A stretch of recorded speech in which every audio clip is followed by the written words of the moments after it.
Nuclear power could get a new lease on life in Germany. Yesterday's elections brought a new coalition into power there. The Christian Democrats and their expected coalition partner, the Free Democrats, are in favor of delaying or reversing a law to phase out nuclear power. The biggest loser in the election was the Social Democratic Party, the SPD, which was in power with the Greens 10 years ago and passed that law scheduling this nuclear shutdown. German utility stocks rose this morning on the election results. The new government will also take a new look at Germany's generous subsidies to renewables in light of the recession and soaring budget deficits. But both parties support renewable energy and Germany's long-term commitment to lower carbon and more efficient energy. For more now, we turn to our executive editor Margaret Ryan. Margaret, welcome back. We missed you from the long vacation you had there in Europe. How important are these nuclear plants to German energy? Well, there are 17 nuclear plants operating in Germany. They provide about a quarter of the power, maybe more depending on the year. These are very large plants. They're larger than most plants we have in the United States. They generally produce more than 10 million megawatt hours a year, and the issue has been replace them with what? They had one smaller plant already shut under this phase out, but the first 4 really large plants are due to be shut down under the current law. They will be shut down during the term of this government that just got elected. So they have a real big issue here that they have to deal with pretty soon. On the whole, these have been reliable producers. There have been some problems recently related to aging, and the utilities apparently have been cutting back their investment knowing the plants were going to be shut down. The phase out, let me make clear, is set at the equivalent of 32 years production. When a plant reaches the amount of power that they say should have been done in 32 years, whether that's in 33 years or 40 or whatever, that's when it has to shut down. Germany, in this country, we're going to 60 years for production. So how likely is it that this reversal could happen? Well, it's not certain because the two parties have to negotiate what's called a coalition contract. That is an agreement by which they rule together. It includes commitments. It may include a commitment to delay or reverse, depending on how they attack the current law, the nuclear phase out. The negotiations will certainly be led personally by Chancellor Angela Merkel, who did win re-election rather convincingly yesterday.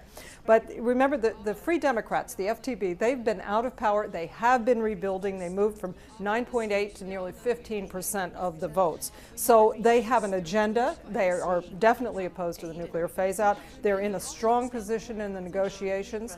The left parties splintered. That's what you really saw in this election. There is a new party called the Left. It's the dissident members of the Social Democrats. The Social Democrats lost a lot. The Left now has more votes than the Greens. They're all over the place. So they're not an effective kind of force to force anything. The FDP is. When I was in Germany only about 10 days ago, I was surprised at the lack of focus on nuclear. I saw very few posters, and historically Germany has an extremely strong and some very radical opponents to nuclear. You brought up the topic. Was anybody in your circles talking about it? They just said it was, everybody sort of knew it was there, but the economy's kind of overwhelmed it. I mean, Germany has very, very big problems, of course, same as we've been facing. They're very export-oriented, so their economy has been really hurt by the worldwide downturn, and that has been much more of an issue. What do they do with taxes? What do they do with their social safety net? What do they do about, they have big immigration problems there in the EU. There've just been bigger issues than what do we do about these nuclear plants.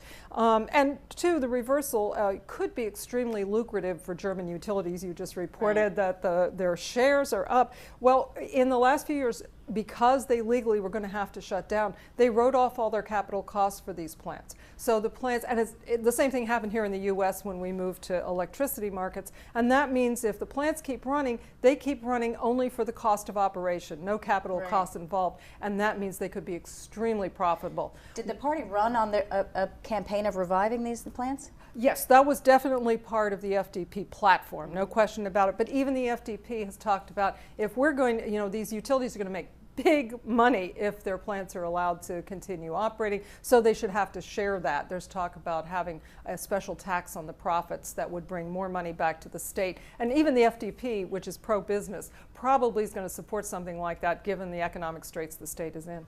So what about any other changes coming with this new group in power in other areas of energy and the environment? You know, I really don't think you'll see big changes. Things like renewables, the issue is not whether to subsidize them, but how much. Given the current economic situation, we know that the incoming government is going to be looking at the level of subsidies. They're going to be saying, are we giving the right amount? Should we cut it back? But there's German industry in big CDU strongholds that manufactures for solar and wind. So they're going to be pressuring to keep the level of subsidies up.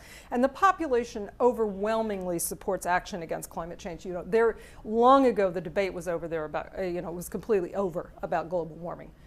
You do not hear people questioning it. You do not hear people questioning whether we should save energy or whether we should be cutting back carbon.